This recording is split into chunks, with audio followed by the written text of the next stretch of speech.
اعوذ باللہ من الشیطان الرجیم بسم اللہ الرحمن الرحیم۔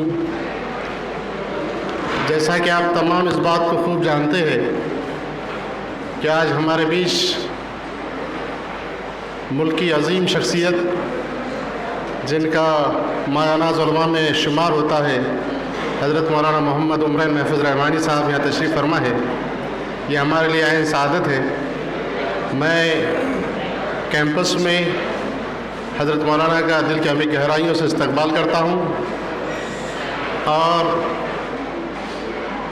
حضرت کے تقریر سے پہلے میں ہمارے کالج کے لیکچرر مولانا مشیر ندوی صاحب سے گزارش کرتا ہوں کہ وہ آئے اور اس پروگرام کا آغاز تلاوت قرآن کریم سے کریں۔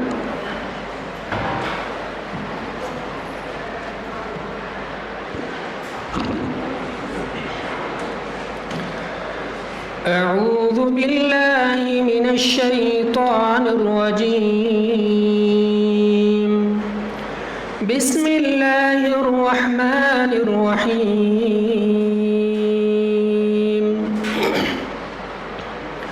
ان الذین یحبون ان تشیع الفاحشة فی الذین آمنوا لهم عذاب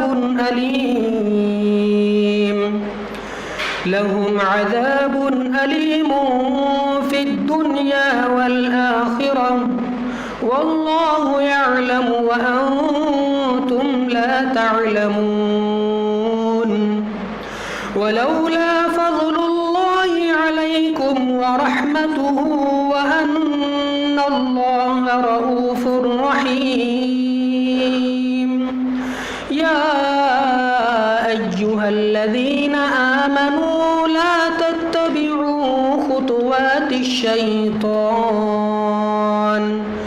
ومن يتبع خطوات الشيطان فإنه يأمر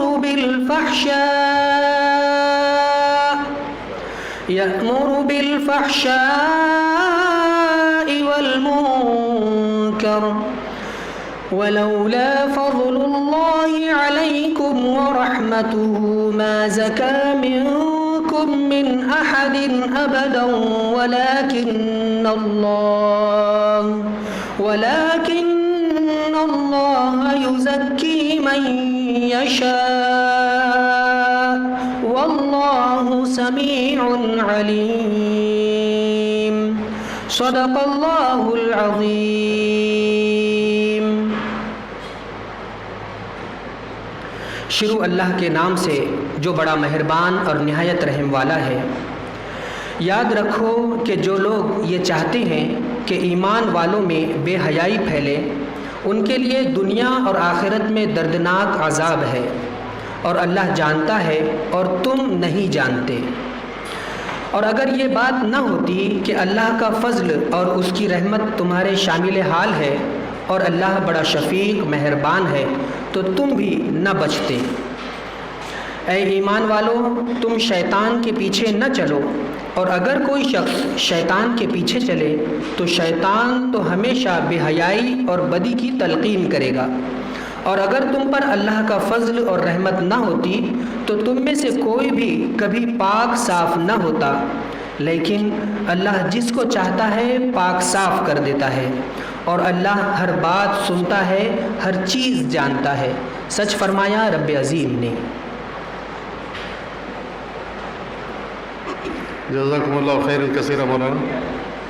تلاوت قرآن کریم کے بعد میں ہمارے کالج کے طالب علم اور حضرت مولانا محمد عمرین محفوظ رحمانی کے شہر اورنگ آباد میں جو رہبر ہے، نائب امام عریش مسجد حافظ اسرار الحق سے گزارش کرتا ہوں کہ وہ رسالت مآب صلی اللہ علیہ وسلم میں نعت پیش کرے۔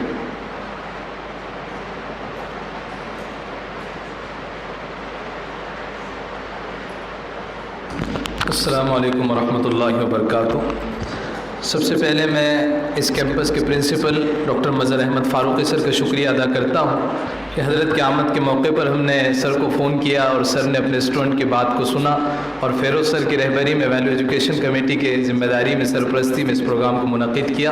حضرت کو ہم کو سننا ہے، میں مختصراً اپنا کلام پیش کرتا ہوں، سماعت فرمائیں۔ اللہم صلی علی سیدنا مولانا محمد بارک وسلم۔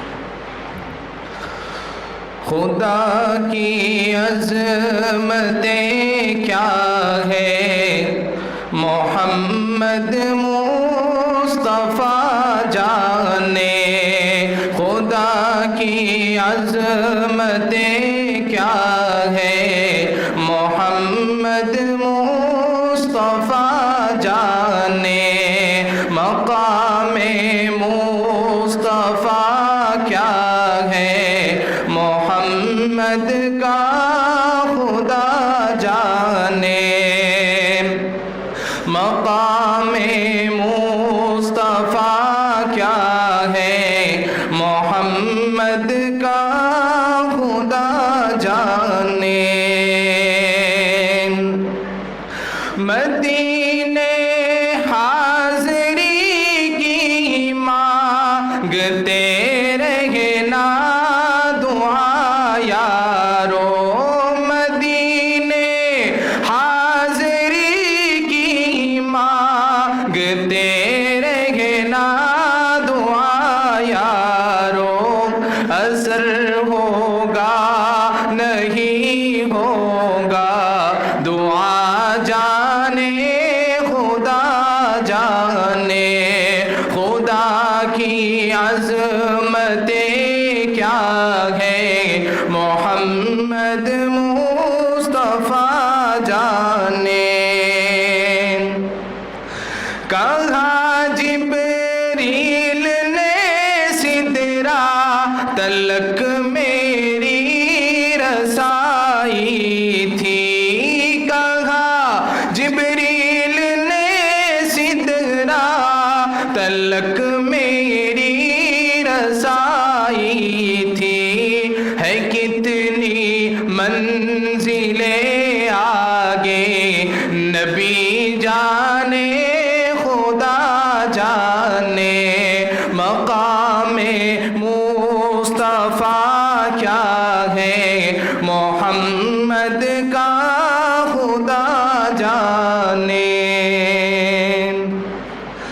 ہمیں تو سرخ روح ہونا ہے آقا کی نگاہوں میں، ہمیں تو سرخ روح ہونا ہے آقا کی نگاہوں میں، زمانے کا ہے کیا اسرار برا جانے بھلا جانے، خدا کی عظمتیں کیا ہے، محمد مصطفیٰ جانے، مقام مصطفیٰ کیا ہے، محمد کا خدا جانے۔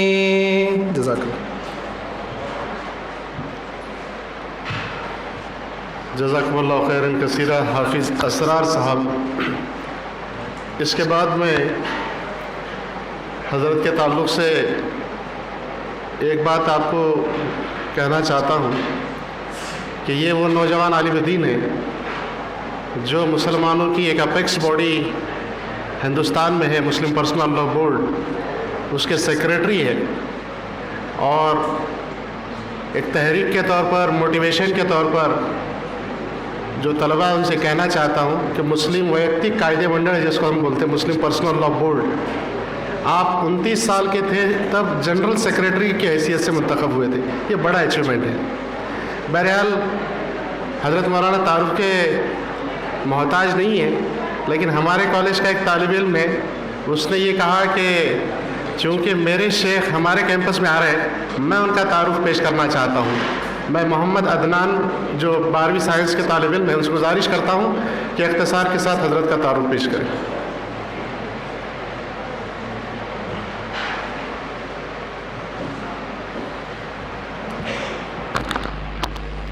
السلام علیکم ورحمۃ اللہ وبرکاتہ۔ الحمد للہ رب العالمین والصلاة والسلام علی سید الانبیاء والمرسلین وعلی آلہ وصحبہ اجمعین، اما بعد۔ وطن عزیز کے مختلف علاقوں میں ایسی شخصیتیں پائی جاتی ہیں جنہوں نے دین کی سرفرازی اور امت مسلمہ کی سربلندی کو ہی اپنا نصب العین بنایا۔ انہی شخصیتوں میں ایک نام شیخ طریقت حضرت مولانا محمد عمرین محفوظ رحمانی دامت برکاتہم العالیہ کا آتا ہے۔ میں اس بات کو اپنے لیے سعادت سمجھتا ہوں کہ حضرت والا کے تعارف کے لیے مجھے کہا گیا۔ حضرت کی شخصیت ہمارے ملک کی بڑی ہی مشہور و معروف شخصیت ہے۔ حضرت کا تعلق مہاراشٹر کے عظیم اور علمی اور ادبی گاؤں مالیگاؤں سے ہے۔ میں آپ کو بتانا یہ چاہتا ہوں کہ آپ لوگ جانتے ہیں کہ ہمارے حضرت مولانا کو اللہ تعالیٰ نے بڑی کم عمری ہی کے اندر وہ مقبولیت عطا فرمائی جو کئی لوگوں کو کئی عمر بیت جانے کے بعد بھی حاصل نہیں ہوا کر سکتی۔ اور میں آپ کو یہ بتاؤں کہ الحمدللہ ثم الحمدللہ امت کے ہر محاذ پر ہمارے حضرت امت کی رہنمائی اور رہبری فرما رہے ہیں۔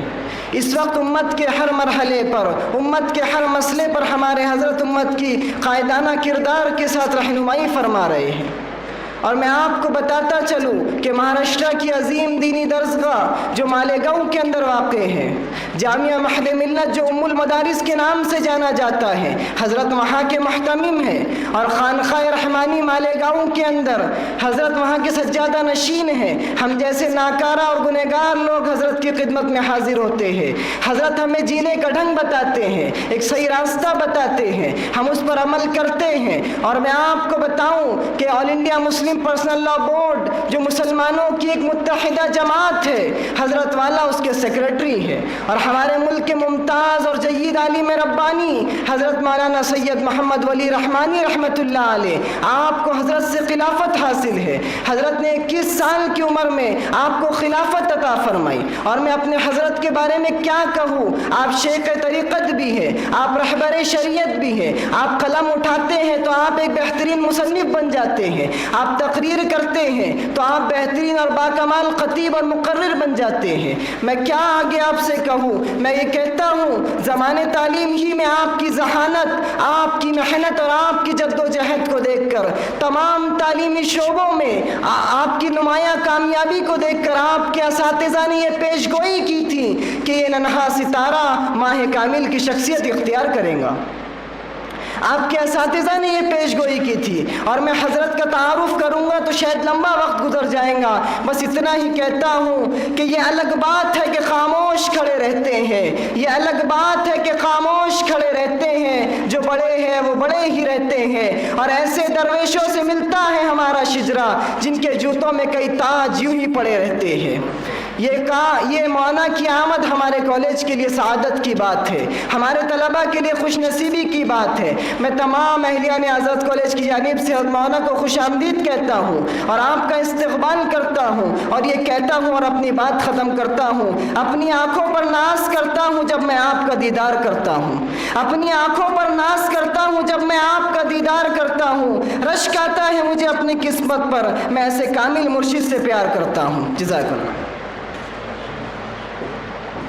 جزاکم اللہ خیرن کثیرہ۔ محمد عدنان انتہائی جامع اور مؤثر انداز میں حضرت مولانا محمد عمرین محفوظ رحمانی صاحب کا تعارف پیش کر رہے تھے۔ اس کے بعد میں ہمارے شیخ اور اس کالج کے روئے رواں پرنسپل جناب ڈاکٹر مظہر احمد فاروقی صاحب سے گزارش کرتا ہوں کہ حضرت مولانا عمرین محفوظ رحمانی کا استقبال کریں۔ دراصل شیخ لوگ یہ سمجھتے ہیں کہ شیخ سلیم یا شیخ برہان ایسا کچھ رہا تو شیخ اصل میں جو ہے عالم دین کو کہا جاتا ہے۔ میں سر سے گزارش کرتا ہوں کہ حضرت کا استقبال کریں۔ کالج میگزین اور اس کالج کے بانی ڈاکٹر رفیق زکریا صاحب نے جو کتاب لکھی تھی Indian Muslims where they have gone wrong, کتاب دے کر حضرت کا استقبال کر رہے ہیں۔ سر سے میں مزید گزارش کرتا ہوں کہ ہمارے آج کے دوسرے مہمان جو حضرت کے ساتھ یہاں تشریف لائے ہیں، جن کا ناندیڑ سے تعلق ہے، مولانا نصر اللہ صاحب، ان کا بھی استقبال کریں۔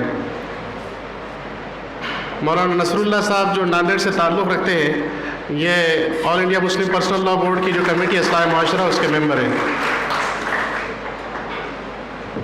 میں کالج کے پرنسپل ڈاکٹر مظہر احمد فاروقی صاحب سے گزارش کرتا ہوں کہ وہ ابتدائی کلمات پیش کریں۔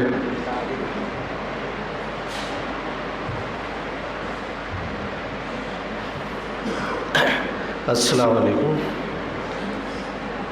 اسٹیج پر موجود مولانا عمرین صاحب، مولانا نصر الدین صاحب، دیگر اساتذہ اور طالب علم، آج ہماری خوش نصیبی ہے کہ ہم آج مولانا کو سنیں گے۔ میں زیادہ وقت نہیں لوں گا، خالی کچھ چند باتیں بتلانا چاہوں گا، خاص کر کے ہمارے مہمان کے لیے کہ سر ہمارے کالج میں ایک صاف ستھرا ماحول بنا ہوا ہے اور اس کا صحرا جو جاتا ہے یہ تمام اساتذہ کے اوپر جاتا ہے۔ ہمارے پاس ویلیو ایجوکیشن کمیٹی نام کی ایک کمیٹی ہم نے قائم کی ہے جس کے تحت ہم الگ الگ پروگرامز منعقد کرتے ہیں، اور خاص کر کے ہمارے پاس یہ دیکھا گیا ہے کہ جیسا کہ ہر جمعہ کے اندر جینٹس حضرات جو تو جمعہ کا خطبہ سنتے ہیں اور ان کی اصلاح ہوتی رہتی ہے، گھر جا کر ان میں سے کتنے لوگ اپنے گھر کے لوگوں کی اصلاح کرتے ہوگے پتہ نہیں، لیکن وہ نظام قائم نہیں ہے۔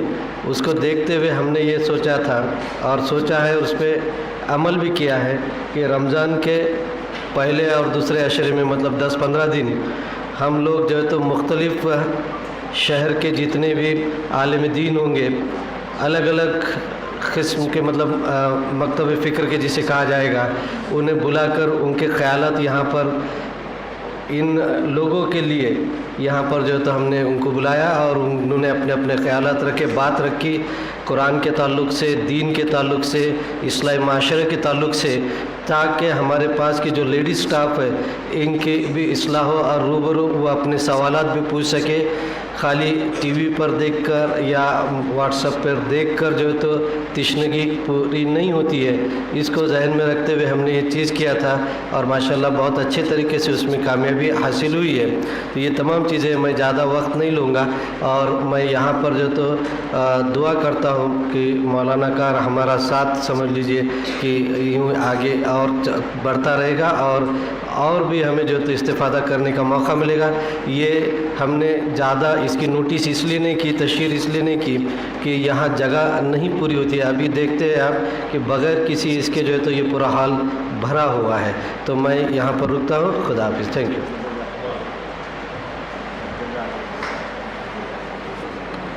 جزاکم اللہ خیر کثیر سر۔ میں اس کے بعد آج کے ہمارے مہمان مقرر حضرت مولانا محمد عمرین محفوظ رحمانی صاحب کو دعوت دیتا ہوں کہ وہ آئے اور اپنے کلمات عالیہ سے ہمیں نوازے، ہماری رہنمائی فرمائے۔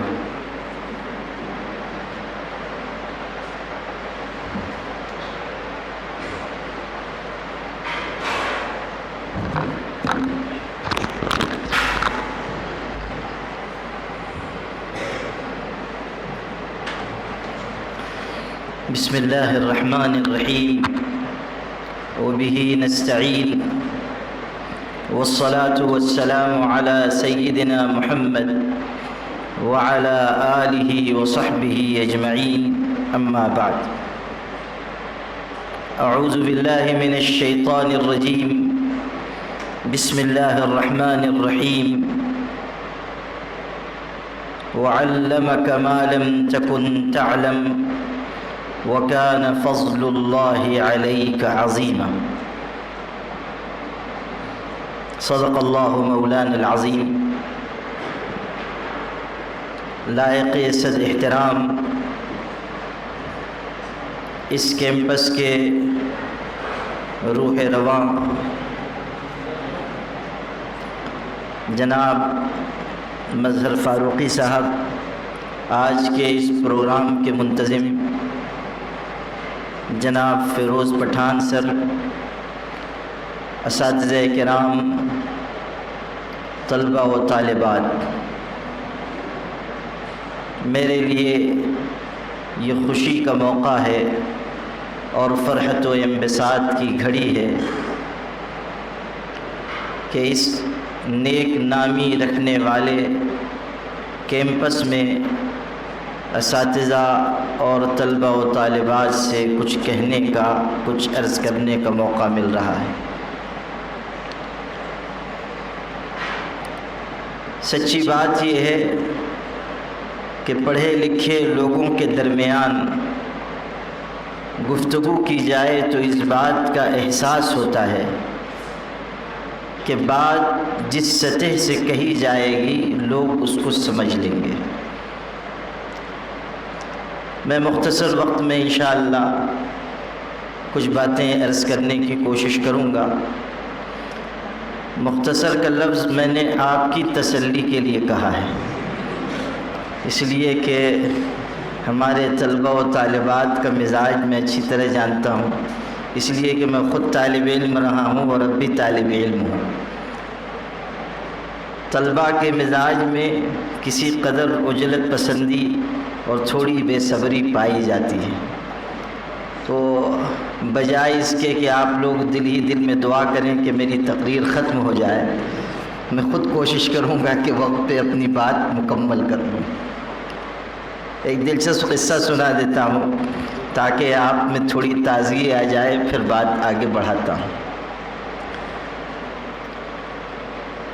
ایک صاحب تھے، وعظ و نصیحت کیا کرتے تھے، تقریر کیا کرتے تھے۔ ان کا ایک خاص اسٹائل تھا، جب وہ تقریر کے لیے تشریف لاتے تھے شیروانی پہنے ہوئے ہوتے تھے۔ میں تو ذرا غلطی سے کم ہی پہنتا ہوں، لیکن وہ التزاماً پابندی کے ساتھ شیروانی پہن کر آتے تھے، اور جب تقریر شروع ہوتی تھی تو شیروانی کی جیب میں ہاتھ ڈال کر ایک چاکلیٹ نکال کر منہ میں رکھ لیتے تھے، اور جب چاکلیٹ ختم ہو جاتا تھا تو تقریر ختم ہو جاتی تھی۔ یہ ان کا ایک اسٹائل تھا۔ ایک دن جو انہوں نے تقریر شروع کی تو تقریر ختم ہی نہیں ہو رہی، لوگ بہت پریشان ہو گئے۔ کسی نے سوچا بھی ہوگا کہ کہیں جاپان کا بنا ہوا چاکلیٹ تو منہ میں نہیں چلا گیا، تقریر ہی نہیں ختم ہو رہی۔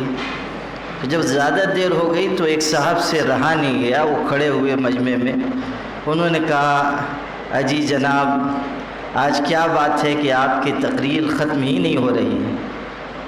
تو انہوں نے بڑی معصومیت سے ارشاد فرمایا کہ آج چاکلیٹ کے بجائے شیروانی کا بٹن منہ میں چلا گیا ہے، تو اس لیے نہ وہ ختم ہو رہا ہے نہ تقریر مکمل ہو رہی ہے۔ تو آپ لوگ اطمینان رکھیے، نہ میں نے شیروانی پہنی ہے نہ یہ حادثہ پیش آئے گا۔ لیکن میں یہ چاہتا ہوں کہ آپ جیسے منتخب مجمع میں اور آپ جیسے پڑھے لکھے اساتذہ اور طلبہ کے درمیان کچھ ایسی ضروری باتیں کہوں جس سے خود مجھے بھی اور آپ سب کو فائدہ ہو۔ سب سے پہلی اور بنیادی بات جو مجھے عرض کرنی ہے وہ یہ کہ ہمارا دین علم اور تعلیم کا دین ہے۔ جب پہلی وحی اتاری گئی اور اس میں اقراء کے ذریعے پڑھنے کی تلقین کی گئی تو اس سے پوری دنیا کے لوگوں پر یہ واضح کیا گیا کہ اب جو دین تمہاری طرف اتارا جا رہا ہے اور جو شریعت تمہیں دی جا رہی ہے، اول و آخر اس میں اہمیت علم کی ہے، تعلیم کی ہے۔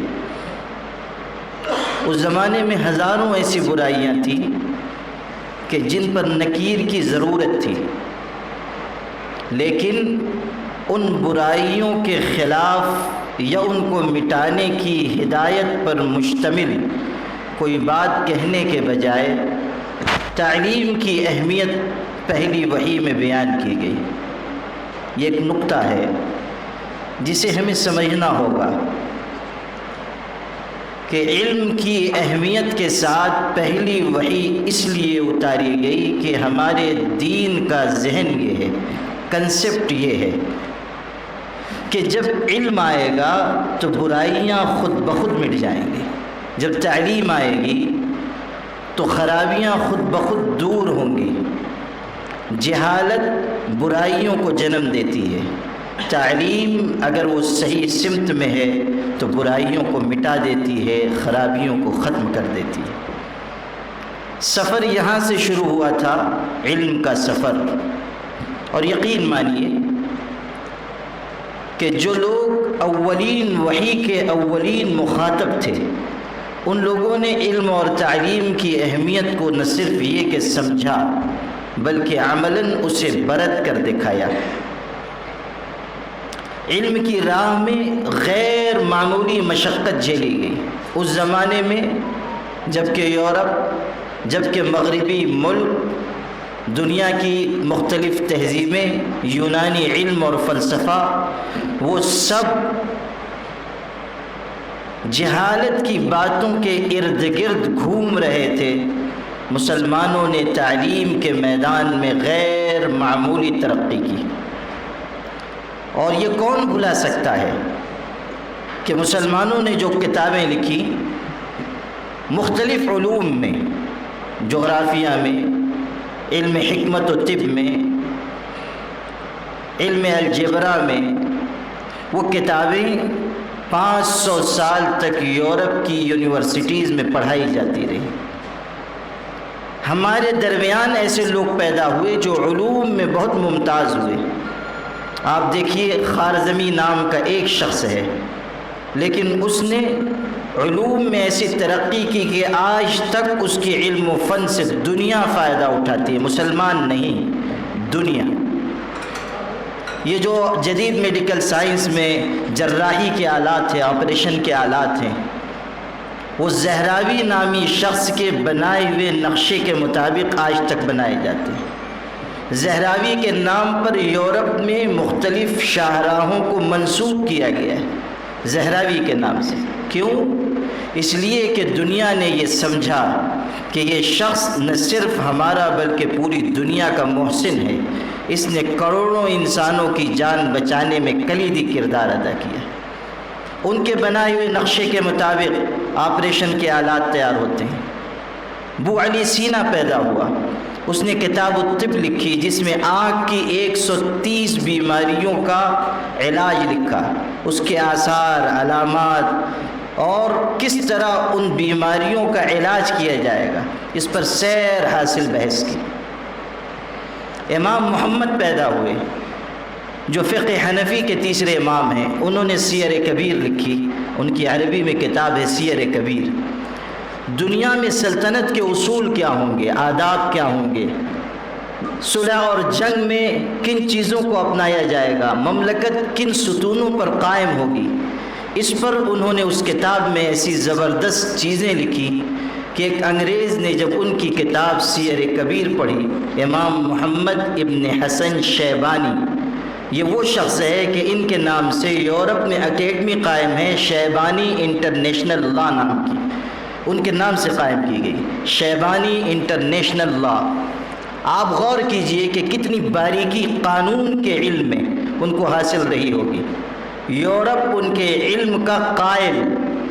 اب سنیے، سیر کبیر لکھی انہوں نے، محمد ابن حسن شیبانی نے۔ ایک انگریز نے اس کتاب کو پڑھا تو اس سے اتنا متاثر ہوا کہ اس نے اسلام قبول کر لیا۔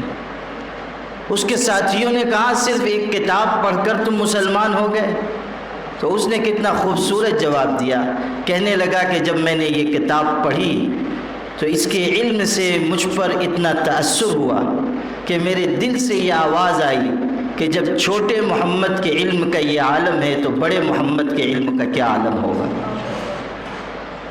غور کیجیے، علم کی دنیا میں، اور علم سے مراد میں دینی علوم نہیں عرض کر رہا ہوں، علم سے مراد مختلف شعبے علم کے۔ آپ علم الجبرا پڑھتے ہیں، آپ غور کر لیجئے کہ اس کا نام ہی یہ بتانے کے لیے کافی ہے کہ اس کے بنانے والے، اس علم کے شعبے کو قائم کرنے والے مسلمان ہوں گے، تبھی تو اس پر الف لام داخل عربی نام ہے اس کا، الجبرا کہا جاتا ہے۔ یہ ال جو ہے یہ عربی کا ہے، چونکہ اس علم کے مؤسس اور بانی مسلمان ہیں اس لیے یہ نام پڑا۔ اور مختلف شعبوں میں انجینئرنگ پڑھائی جا رہی ہے ہمارے کالجز میں. آپ کو یہ نہیں بھولنا چاہیے کہ مسلمانوں نے آج سے 1000 سال پہلے، 1200 سال پہلے اس طرح کی عمارتیں دنیا میں بے سر و سامانی کے زمانے میں قائم کی اور بنائی، اور ان کو ایسی پختگی کے ساتھ اور ایسے بہترین نقشے کے ساتھ بنایا کہ آج کی اس ترقی یافتہ دنیا میں بھی تمام تر آلات و اسباب کو اختیار کر کے اس شان کی عمارتیں نہیں بنائی جا سکتی. اور اگر آپ کو میری یہ بات مبالغہ آمیز معلوم ہو تو میں آپ کو ایک دلیل دیتا ہوں، ایک حوالہ دیتا ہوں. اندلس میں مسجد جامع قرطبہ بنائی گئی. جامع قرطبہ نام کی جامع مسجد ہے، عظیم الشان. سینکڑوں سال پہلے وہ مسجد تعمیر کی گئی. اس میں 1400 ستون اس زمانے میں بنائے گئے تھے اور 360 محرابیں تھیں. یہ بات دھیان سے سنیے گا. انجینئرنگ کی معراج، کمال. 360 محرابیں اس مسجد کے سامنے تھیں. محراب ہر مسجد میں ہوتی ہے، ایک محراب ہوتی ہے، لیکن اس مسجد میں چونکہ بہت عالی شان عظیم مسجد، 360 محرابیں. اور اس میں کمال جو ہے وہ آپ کو سنانا ہے. کمال کی بات یہ ہے کہ بنانے والوں نے اس مہارت کے ساتھ اس مسجد کے محرابوں کو بنایا کہ جب سال کے پہلے دن سورج طلوع ہوتا ہے تو پہلی محراب سے نظر آتا ہے، دوسرے دن دوسری محراب سے نظر آتا ہے. اس طرح 360 دن 360 محرابوں سے سورج نظر آتا ہے. غور کیجئے کہ یہ انجینئرنگ کا کمال ہے یا نہیں. ایسی عمارت بنائی کہ آج تک دنیا حیران ہے. آج تک دنیا اس کے مقابل کوئی عمارت بنا نہیں سکی. آپ دیکھ لیجئے تاج محل کس نے بنوایا؟ کون لوگ تھے تعمیر کرنے والے؟ لال قلعے کی تعمیر کس نے کی؟ اور دنیا کی بہت سی عمارتیں. المیہ تو یہ ہے کہ آج کل ہمارے ملک میں جو لوگ صرف استنجا خانے، ٹوائلٹ تعمیر کر رہے ہیں وہ تاج محل پہ انگلی اٹھاتے ہیں. یہ المیہ ہے. لیکن ٹھیک ہے، بات چل رہی ہے تو چل رہی ہے. زمانہ ایک ڈگر پہ نہیں رہتا ہے. لیکن میں آپ سے یہ عرض کرنا چاہتا ہوں کہ علم کی دنیا میں جو سفر مسلمانوں نے طے کیا اس کی کوئی مثال موجود نہیں. اس کے بعد پھر انحطاط آیا، تنزل آیا، ہم پیچھے ہونے لگے. اور آج صورتحال یہ ہے کہ ہم نے دوسروں کی غلامی کا قلادہ اپنی گردن میں ڈال لیا. اقبال نے اسی کا شکوہ کیا تھا، اسی کے بارے میں کہا تھا اور اپنے دل کا درد بیان کیا تھا کہ حکومت کا تو کیا شکوہ کہ ایک عارضی شے تھی. نہیں دنیا کے آئینے مسلم سے کوئی چارہ، مگر وہ موتی کتابیں اپنے آبا کی، انہیں جو دیکھیں یورپ میں تو ہوتا ہے دل سی پارا. ہمارے باپ دادا کی کتابیں وہ ایڈٹ کر کے شائع کر رہے ہیں. انگلینڈ سے، لندن سے، کہاں سے ہمارے باپ دادا کی لکھی ہوئی کتابیں شائع ہو رہی ہیں. ہم ان کی قدر نہیں کر سکے، ہم ان علوم کے وارث نہ بن سکے. ڈھونڈنے والا ستاروں کی گزرگاہوں کا اپنے افکار کی دنیا میں سفر کر نہ سکا. وہ جس نے سورج کی شعاعوں کو گرفتار کیا اپنی زندگی کی شب تاریک سحر کر نہ سکا. یہ ہماری صورتحال ہوئی. اب ہماری یہ ذمہ داری ہے کہ ہم تعلیم کے میدان میں ترقی کریں. صرف ڈگری کو آپ مقصود نہ بنائیے، آپ اپنے اندر ایسی استعداد پیدا کیجئے کہ جہاں آپ جائیں آپ کا استقبال ہو. ہمیشہ یاد رکھیے، عصبیت، تعصب، فرقہ پرستی، ہر چیز کو آپ اپنی بلند صلاحیت کے ذریعے شکست دے سکتے ہیں. ہر راہ کی رکاوٹ آپ کی صلاحیت اور لیاقت کے آگے ڈھیر ہو جائے گی. آپ اپنے اندر کمال پیدا کیجئے، جوہر علم پیدا کیجئے. آپ اپنے اندر وہ اونچا کردار پیدا کیجئے کہ دنیا آپ کے آگے جھکنے پر مجبور ہو جائے. ٹھہرے پانی کی طرح نہ بنیے، کہ جو رکا رہتا ہے اور سڑ جاتا ہے، بہتے پانی کی طرف بڑھیے کہ اگر اس کی راہ میں چٹان بھی آتی ہے تو وہ اس کو گرا کر آگے بڑھ جاتا ہے۔ ٹھہرا پانی کائی کھائے گھٹ گھٹ کر مر جائے، ٹھہرا پانی کائی کھائے گھٹ گھٹ کر مر جائے، بہتا پانی پتھر چیرے اپنی راہ بنائے۔ آپ اگر بہتے پانی کی طرح ہوں گے، کوئی آپ کو روکنے کی طاقت نہیں رکھتا ہے، نہ حکومت آپ کو روک سکتی ہے، نہ فرقہ پرست طاقتیں آپ کو روک سکتی ہیں۔ آپ اپنے اندر وہ جوہر پیدا کیجیے جو آپ کے باپ دادا کا شیوا و شعار رہا، ان کا امتیاز رہا۔ اگر آپ اس امتیاز کے ساتھ آگے بڑھیں گے، دنیا آپ کے قدموں میں آئے گی۔ عزم بلند آور، سوز جگر آور، ایک فارسی شاعر کہتا ہے کہ وہ اونچا عزم اپنے اندر پیدا کرو، وہ سوز جگر اپنے اندر پیدا کرو۔ بازو شمشیر پدر خواہی بازو پدر آور، اگر تم اپنے باپ دادا کی تلوار چاہتے ہو تو اس کو اٹھانے والا بازو بھی پیدا کرو۔ اگر تم چاہتے ہو کہ عزتیں اور عظمتیں تمہارے قدموں میں بھی آئیں تو تم اس راہ پر چلو جو تمہارے باپ دادا کی راہ ہے۔ آج ہماری نئی نسل وقت ضائع کر رہی ہے، واہی تباہی کاموں میں لگ رہی ہے، لا یعنی اور فضول کاموں میں اپنا وقت برباد کر رہی ہے۔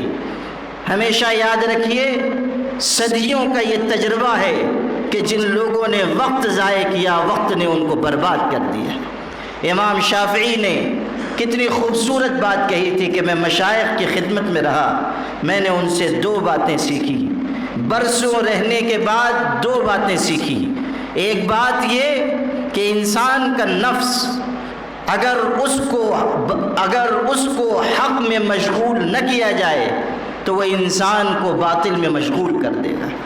اور دوسری بات، الوقت کالسیف ان لم تقطعه یقطعک، کہ وقت تلوار کی طرح ہے، اگر تم اسے اچھے کام میں نہیں کاٹو گے تو یہ تم کو کاٹ کر رکھ دے گا۔ وقت تلوار کی طرح ہے، یہ ٹھہرے گا نہیں، یہ رکے گا نہیں، یہ انتظار نہیں کرے گا، یہ کسی بڑے سے بڑے شخص کے لیے ٹھہر کر صبر کے ساتھ رکنے والی چیز نہیں۔ کسی کہنے والے نے کہا تھا، وقت کا ہر لمحہ یہ کہتا ہوا گزرا مجھ سے، وقت کا ہر لمحہ یہ کہتا ہوا گزرا مجھ سے، ساتھ چلنا ہے تو چل، میں تو چلا جاؤں گا۔ وقت تیز رفتاری سے بڑھ رہا ہے۔ ہمارے طلباء و طالبات سمجھیں کہ اگر آج آپ نے وقت کو یوں ہی برباد کیا، آپ کا مستقبل روشن نہیں ہوگا، آپ آگے زندگی میں کوئی بڑا کارنامہ انجام نہیں دے سکتے۔ اور یہ بھی اپنے دل پر نقش کیجئے کہ کوئی انسان بڑے بول سے بڑا نہیں بنتا، بڑے کارنامے اسے بڑا بنایا کرتے ہیں۔ بڑی خدمات، بڑے کارنامے، اچھی صلاحیت، یہ انسان کی شناخت ہے، یہ اس کی پہچان ہے۔ تا مرد گفت نباشد عیب و ہنرش نہفتہ باشد، تا مرد سخن گفت نباشد عیب و ہنرش نہفتہ باشد۔ جب تک آدمی گفتگو نہیں کرتا، اس کا عیب بھی چھپا ہوا، اس کا ہنر بھی چھپا ہوا۔ جب آپ کے اندر جوہر ہوگا، آپ بات کریں گے، دنیا آپ کو ٹھہر کر سنے گی۔ جب آپ گفتگو کریں گے، آپ کی گفتگو دل موہ لے گی، آپ کی زبان سے حکمت کی بات نکلے گی، لوگ اپنے دامن پھیلا دیں گے۔ ہر بات حکمت کی نہیں ہوتی، اور ہر کہنے والا اس درجے کا نہیں ہوتا کہ لوگ ٹھہر کر اسے سننے لگ جائیں۔ بات ہیرا ہے، بات موتی ہے، بات لاکھوں کی لاج ہوتی ہے۔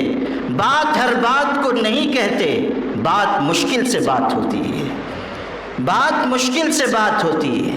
اگر آپ اپنے اندر استعداد اور لیاقت پیدا کریں گے، زمانہ آپ کا انتظار کرے گا، آپ کو سلامی پیش کرے گا۔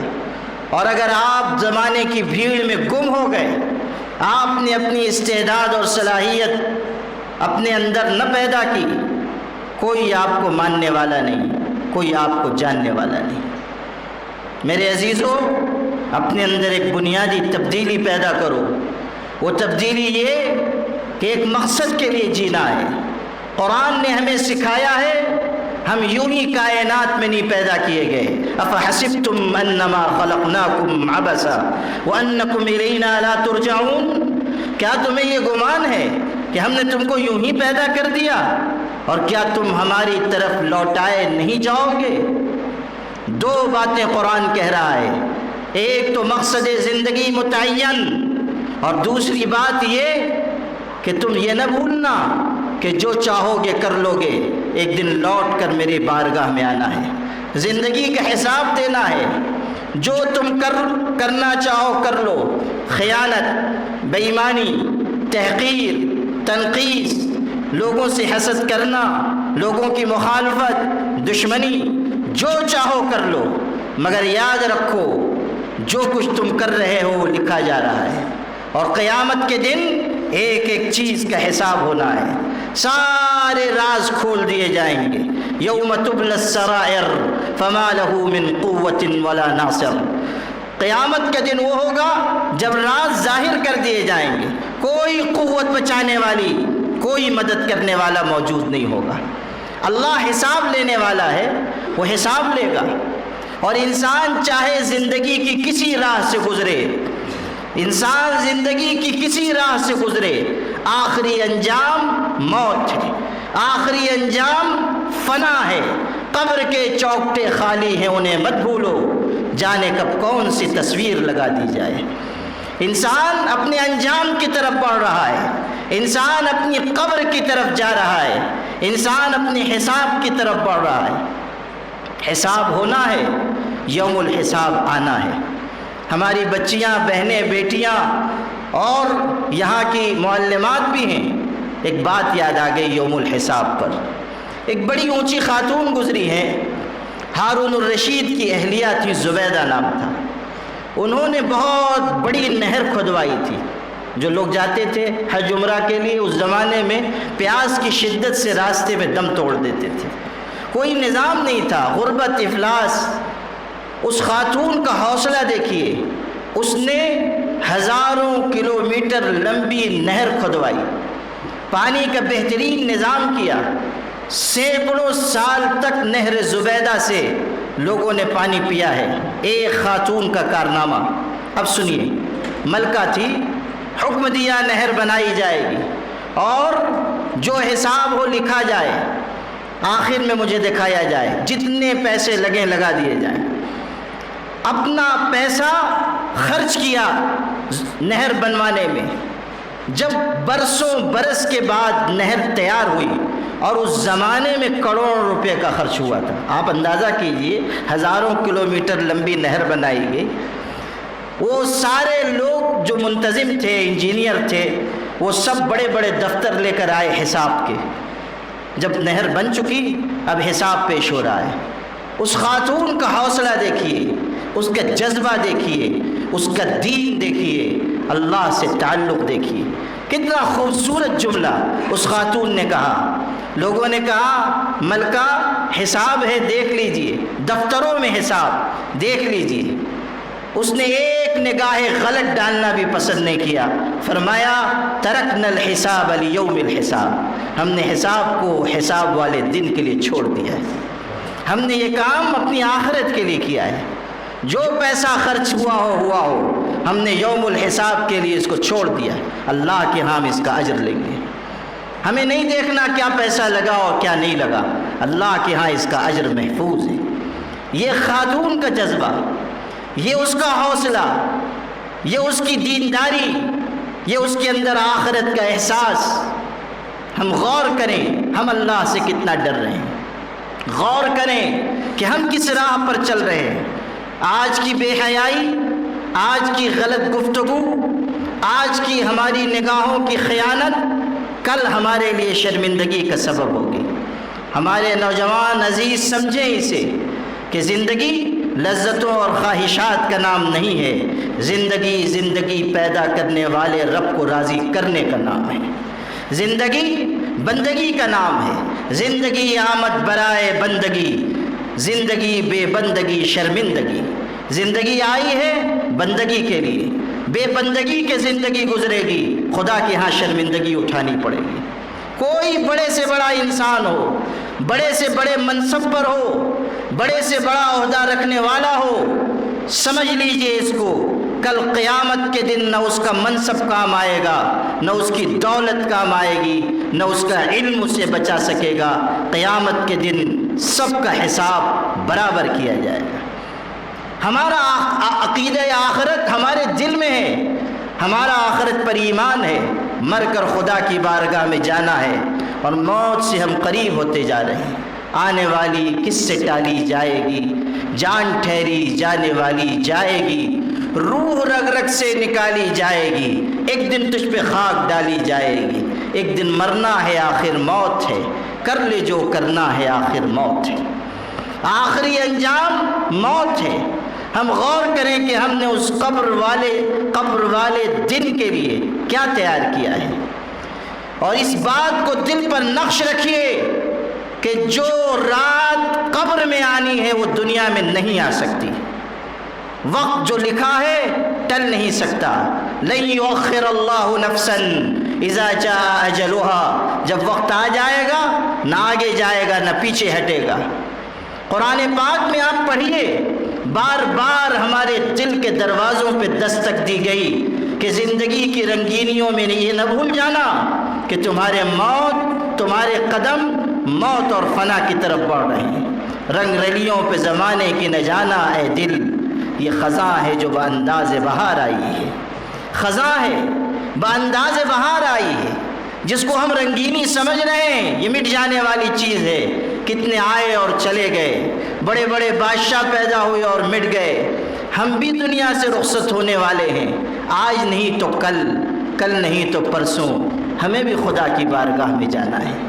حضرت نبی کریم صلی اللہ علیہ وسلم نے ارشاد فرمایا، قیامت کے دن کسی بھی آدم کے بیٹے کا قدم اپنی جگہ سے اس وقت تک ہل نہیں سکتا جب تک کہ وہ 4 سوالوں کا جواب نہ دے لے۔ ان عمرہ فیما افنا، پوچھا جائے گا زندگی کہاں گزار کے آئے۔ ان شبابہ فیما ابلا، ہمارے طلبہ طالبات سنیں، جوانی کے بارے میں سوال ہوگا، جوانی کہاں کاٹ کر آئے۔ زندگی میں جوانی داخل ہے، لیکن الگ سے جوانی کا سوال اس لیے ہوگا کہ جوانی عمر کا وہ حصہ ہے جس میں انسان بن بھی سکتا ہے اور بگڑ بھی سکتا ہے۔ جوانی کے بارے میں الگ سے سوال ہوگا۔ وَعَنْ مَالِهِ مِنْ أَيْنَ اكْتَسَبَهُ وَفِيمَ أَنْفَقَهُ، مال کے بارے میں سوال ہوگا، کہاں سے کمایا، کہاں خرچ کیا۔ 2 سوال مال کے بارے میں، صرف یہ نہیں کہاں سے کمایا، یہ سوال بھی ہوگا کہاں خرچ کیا، کہاں سے لایا، کہاں لگایا۔ 2 سوال ہوں گے۔ ہمارے اساتذہ، انہیں بھی احتساب کرنا چاہیے کہ ہم اپنی ذمہ داری پورے طریقے پر انجام دے رہے ہیں یا نہیں۔ ہم جس معاش سے جڑے ہوئے ہیں، ہم اس کی ذمہ داریوں کو کما حقہ پورا کر رہے ہیں یا نہیں۔ معلم کا منصب بہت اونچا ہے، معلم کا درجہ بہت اونچا ہے۔ کیوں اونچا ہے اس کی ایک دلیل سن لیجئے۔ اس لیے اونچا ہے کہ کائنات کے سب سے بڑے انسان ہادی عالم حضرت محمد صلی اللہ علیہ وسلم نے فرمایا، انما بعثت معلما، میں استاذ بنا کر بھیجا گیا، میں معلم بنا کر بھیجا گیا۔ حضرت اپنے بارے میں کہہ رہے ہیں، میں استاذ بنا کر بھیجا گیا۔ اب دنیا کے ہر استاذ کے لیے اس سے بڑی شرف کی بات کیا ہوگی کہ حضرت استاذ بنا کر بھیجے گئے۔ اللہ نے ہمیں بھی معلم بننے کا شرف عطا کیا، اللہ نے ہمیں بھی نسلوں کی تعمیر کا شرف دیا۔ استاذ کیا ہے؟ معمار قوم ہے۔ استاذ کیا ہے؟ نظریات اور افکار کو تبدیل کر دینے والی شخصیت کا نام ہے۔ استاذ کیا ہے؟ ایک بے قیمت پتھر کو تراش کر گوہر بنا دینے والا انسان، وہ ہے استاذ۔ دست معصوم میں وہ لوح و قلم دیتا ہے، نونہالوں کو قندیل حرم دیتا ہے، بانٹتا پھرتا ہے روشنی سورج کی طرح، ڈوب جاتا ہے تو ستاروں کو جنم دیتا ہے۔ یہ ہے استاذ۔ استاذ بہت اونچے مرتبے کی چیز، لیکن جتنا مقام اونچا ذمہ داری اتنی نازک ہے، جتنا مقام بلند ذمہ داری اتنی زیادہ حساس۔ ہمیں غور کرنا ہوگا، ہم صرف پڑھا رہے ہیں یا قوم کو سنوار رہے ہیں۔ ہمیں غور کرنا ہوگا کہ ہم اپنے اخلاق عادات کا کیا نقش اپنے شاگردوں پر ثبت کر رہے ہیں۔ عربی میں کہا جاتا ہے تنتقل اتباع من المعلمین الی المتعلمین، عادتیں خصلتیں سکھانے والوں سے سیکھنے والوں میں جاتی ہیں، اساتذہ سے طلبہ میں منتقل ہوتی ہیں۔ اگر ہم صرف حروف پڑھا رہے ہیں تو ہم اپنا فرض نہیں نبھا رہے ہیں، ہمیں حروف کے ساتھ ساتھ زندگی برتنے کا سلیقہ بھی سکھانا ہوگا۔ زندگی برتنے کا سلیقہ، جینے کا طریقہ، یہ ہماری بنیادی ذمہ داری ہے۔ میرے بھائیوں، اس وقت اس ملک میں جو حالات ہیں اس کے پیش نظر ہم میں سے ہر ایک کو اپنی اپنی ذمہ داری اچھی طرح انجام دینی ہوگی، اپنی اصلاح کی فکر کرنی ہوگی۔ جس معاشرے میں سب کچھ چلتا ہے وہ معاشرہ کبھی نہیں چلا کرتا۔ جس معاشرے میں سب کچھ چلے، بے حیائی بھی ہو، بدکاری بھی ہو، نگاہوں کی خیانت بھی ہو، وہ معاشرہ کبھی اپنے قدموں پر قائم نہیں رہ سکتا۔ معاشرے میں اخلاقی قدریں ہونی چاہیے، معاشرے کے لوگوں کی نگاہ میں حیا اور پاکیزگی ہونی چاہیے، معاشرے میں بسنے والوں کے دل میں خوف خدا، خشیت الہی ہونی چاہیے، تبھی آپ منزل مقصود تک پہنچ سکیں گے۔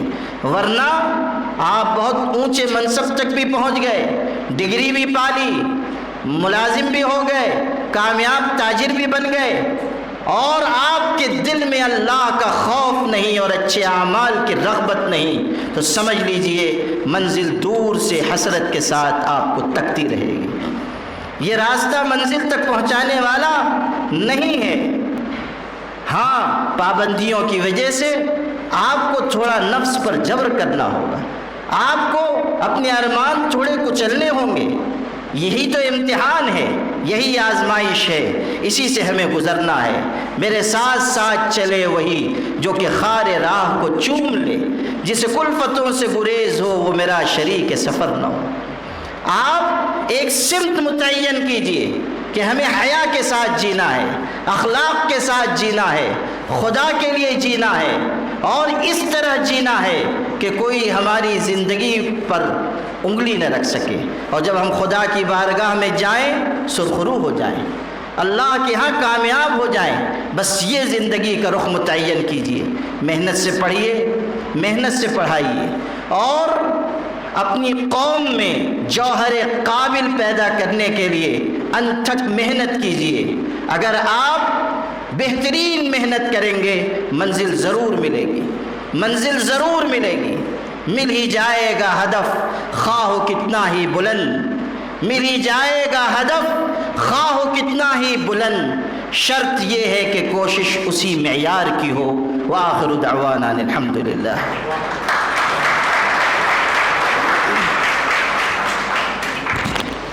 جزاکم اللہ خیرا کثیرا۔ حضرت مولانا عمران محفوظ رحمانی صاحب انتہائی ایمان افروز تقریر پیش کر رہے تھے، اور قرآن کریم کا وہ پیغام مجھے بار بار یاد آ رہا تھا۔ احسب الناس ان یترکوا ان یقولوا آمنا وهم لا یفتنون، کیا تم یہ خیال کرتے ہیں کہنے سے کہ ہم ایمان لائے اور چھوڑ دیے جائیں گے، ہماری کوئی آزمائش نہیں ہوگی؟ Do the people think that they will be left alone because they say we believe and will not be tested؟ میں حضرت مولانا کی تقریر جب شروع ہوئی تھی، انہوں نے وہ بٹن کا واقعہ سنایا تھا، دل یہ چاہ رہا تھا کہ وہ چاکلیٹ ختم نہ ہو۔ بہرحال وقت کی قید ہے، میں تمام حاضرین کی جانب سے دل کی عمیق گہرائیوں سے آپ کا شکریہ ادا کرتا ہوں، اور اللہ کے رسول صلی اللہ علیہ وسلم کی مشہور حدیث ہے کہ وہ شخص اللہ کا شکر گزار نہیں ہو سکتا جو بندوں کا شکریہ ادا نہ کرے۔ اپنی بالائے طاقت مصروفیات کے باوجود بھی حضرت مولانا محمد عمران محفوظ رحمانی صاحب یہاں تشریف لائے، انتہائی ایمان افروز بیان انہوں نے یہاں پیش کیا، ہمارے ایمان کو تازگی بخشی۔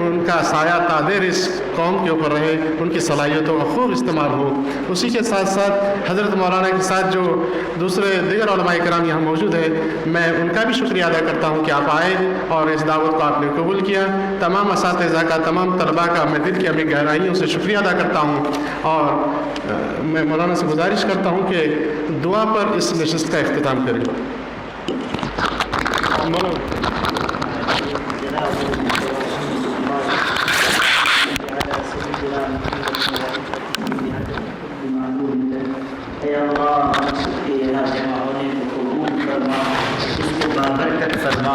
کہی گئی باتوں میں سے جو خیر کی باتیں ہیں اس پر عمل کی توفیق عطا فرما. اللہ نفس و شیطان کے فتنوں سے حفاظت فرما. تیری بارگاہ میں فریادی بن کر, بیکاری بن کر, فقیر بن کر حاضر ہیں. جانتے ہیں کہ تو ہی نوازنے والا ہے, تو ہی دینے والا ہے, تو ہی عطا کرنے والا ہے. اللہ تو ہم سب کو نعمت, برکت, ہدایت اور نجات عطا فرما. اللہ آج تک جو کچھ ملا ہے تیرے در سے ملا ہے, آئندہ جو ملے گا تیرے در سے ملے گا. جو تو نے دیا ہے اس پر شکر کی توفیق عطا فرما. جو ہم کو نصیب نہیں ہوا اللہ اپنے کرم سے عطا فرما. اللہ ہم گواہی دیتے ہیں کہ تو ہی بخشنے والا اور معاف کرنے والا ہے. اللہ ہماری ہر خطا کو معاف فرما. اللہ اگرچہ کہ ہم نے تیری بندگی نہیں کی مگر ہم بندے تو تیرے ہی ہیں, اس نسبت کی وجہ سے ہمیں معافی عطا فرما. حضرت نبی کریم صلی اللہ علیہ وسلم سے کامل محبت عطا فرما. اللہ انہوں نے ہماری ہدایت کی خاطر کتنی تکلیفیں اٹھائی ہیں, دکھ جھیلے ہیں, ان کی راہ میں کانٹے بچھائے گئے, ان پر پتھر پھینکا گیا, ان کو پاگل, دیوانہ, مجنوں, جھوٹا کہا گیا. اللہ ہم پیٹ بھر بھر کر کھا لیتے ہیں مگر ہمارے آقا 2-2, 3-3 مہینے تک ان کے گھر میں چولہا بھی نہیں جلتا تھا, پانی کھجور پر گزر بسر ہوتی تھی. اللہ کیسی کٹھنائیاں جھیل کر دنیا سے گئے. اللہ آج ہم دین کی دعوت خدمت کے لیے کہیں جاتے ہیں تو ہمارا استقبال ہوتا ہے, لوگ تعریف کرتے ہیں, ہمارے قدموں میں پھول بچھائے جاتے ہیں. مگر تیرے پیغمبر دین کی دعوت کے لیے نکلتے تھے تو راستے میں کانٹے بچھائے جاتے تھے, اور بھرے بازار میں ان کو پاگل کہا جاتا تھا اور پتھر مارا جاتا تھا. کبھی گھر شام کو لوٹ کر آتے, کہیں پتھر کا زخم لگا ہوتا.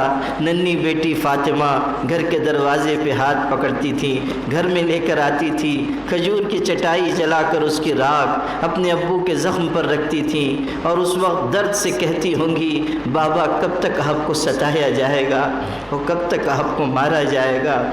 اللہ اس وقت تیرے پیغمبر کہتے تھے بیٹی صبر کرنا, ایک دن آئے گا تیرے باپ کا لایا ہوا دین دنیا کے ہر کچے پکے گھر میں داخل ہو جائے گا. اللہ ان پر, ان کی آل و اولاد پر, ان کے صحابہ پر اپنی رحمت نازل فرما. اس پورے کیمپس کو قبول فرما. یہاں کے اساتذہ, معلمین, معلمات, پڑھنے والے, پڑھانے والے سب کو قبول فرما. ہم سب کے اٹھے ہوئے ہاتھوں کو قبول فرما. ہماری دعاؤں کو مقبول فرما. اللہ جو زندگی باقی ہے تیری طاعت میں, عبادت میں گزارنے کی توفیق عطا فرما. ربنا تقبل منا انك انت السميع العليم وتب علينا انك انت التواب الرحيم. سبحان ربك رب العزة عما يصفون وسلام على المرسلين والحمد لله.